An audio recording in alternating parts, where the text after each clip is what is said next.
Great. Thank you. Get this screen shared.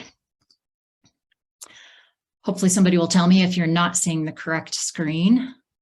Thanks for giving me an opportunity to share just a few minutes about the American College of Sports Medicine, or ACSM. I've been a member since I was a master's student, so it's one of the 3 professional organizations that I dedicate most of my service to. And ACSM is an international organization that is comprised of more than 50,000 members now. They are physicians, scientists, educators, and certified health professionals representing over 80 countries. And ACSM's mission is to advance and integrate scientific research to provide educational and practical applications in both exercise science and in sports medicine. And they have a number of strategic fundamentals, too numerous for me to go into detail in for all of them. I'll talk a little bit about certification and membership. They have a big focus on education to provide the highest quality and value education, with a focus on kind of making sure it's there when, where, and how their stakeholders want and need it. They have a big focus on integration, so cross-disciplinary collaboration and partnerships. Of course, advocacy, stewardship, science and research is probably where most of my service goes, particularly in terms of circulating research through ACSM. So I'll highlight some of their scientific journals. And then, of course, medicine is a strategic fundamental for ACSM, particularly with their Exercises Medicine initiative, which I'll highlight as well.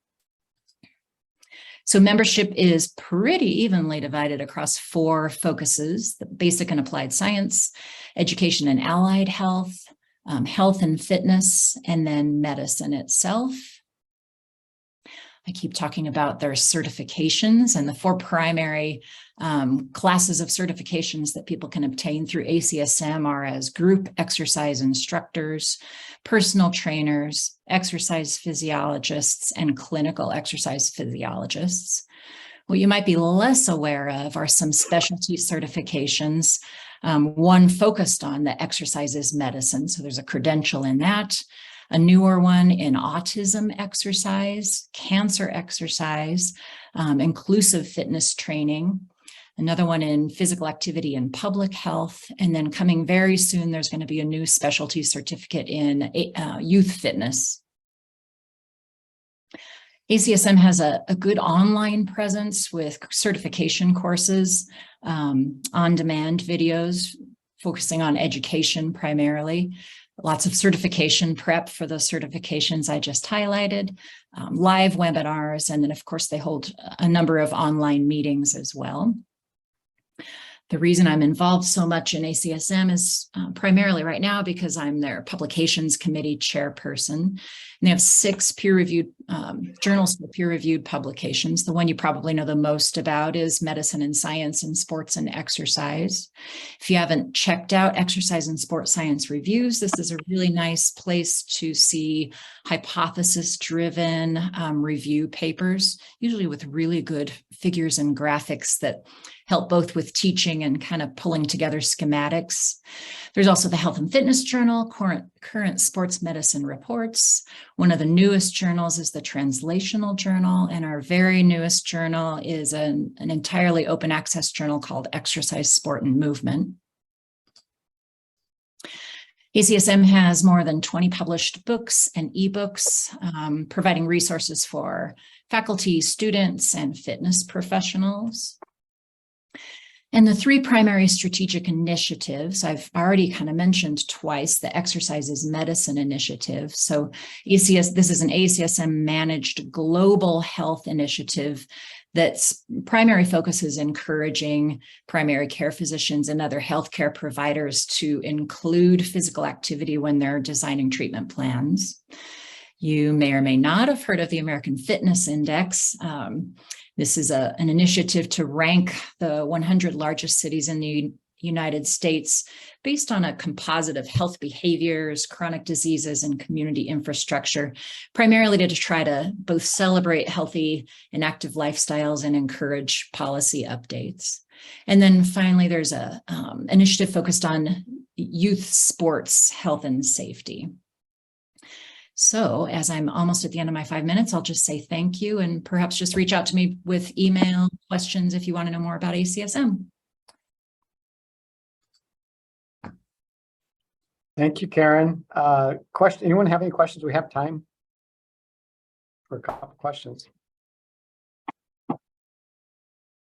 I have a question. I'll do my best, Shirley. The autism and cancer program, like who typically does those certifications? ACSM themselves. No. Like what type of participant? Is it for career advancement or is it for education? Both. We have people that do that as their primary focus as instructors, but also the certifications can help people in their career advancement depending on where their careers are located. I can send you more information about those if you're interested. Yes, please. Thank you. Absolutely. That was the autism one and the cancer. Is that what you said? Yes. Thanks. Okay. And I assume, Karen, some of that information is accessible on the website too? It is. Website? Okay, good. Yeah. Great. Karen, I've got a question. Very Okay. impressive with 6 journals. Do they all make a profit? How well are they all doing? Amazing. Thank heavens I don't have to be on the money end of it. I just handle the publication issues. So I would say that profitability is more towards the end of MSSE and ESSR, the first 2 that I mentioned. The others, I can't even speak to the profitability of those. I can try to dig and get some numbers if you're interested. It's difficult to launch new journals and to keep them viable, Mhm. particularly given all the predatory journals that we have today. So I'm impressed. Oh, And good. getting volunteers to be editors, senior editors, associate editors for 6 journals. So that's one of the primary jobs that I have is identifying and hiring and incentivizing EICs who can then do a good job at getting the right AEs and the right reviewers. And right now, it's all going beautifully. Great, well done. Wow. Yes. Right.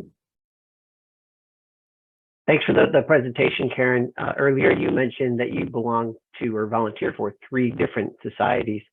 What are the other societies that you volunteer for? And are there any that are the ACSM partners with some more, or that are more typical for your members to also be a part of? Yes. So the one that has the most overlap with ACSM is the American Physiological Society. So I have a lot of my service to APS. And the other one also has some overlap with ACSM. I'd say less formal and visible overlap. And that's the Physiological Society, which is Europe-based, but international. Thank you. All right. Thanks, Karen.